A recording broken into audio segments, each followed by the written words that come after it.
من يجعل الولدان شيبا السماء منفطر به كان وعده مفعولا إن هذه تذكرة فمن شاء اتخذ إلى ربه سبيلا إن ربك يعلم أنك تقوم أدنى من ثلثي الليل ونصفه وثلثه وطائفة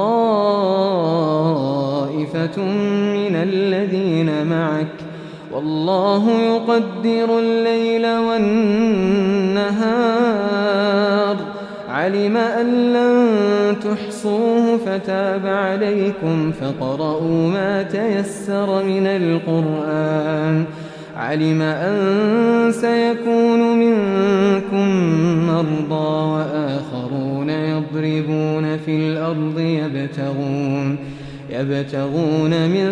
فضل الله وآخرون يقاتلون في سبيل الله فاقرؤوا ما تيسر منه وأقيموا الصلاة وآتوا الزكاة وأقرضوا الله قرضا حسنا وما تقدموا لأنفسكم من خير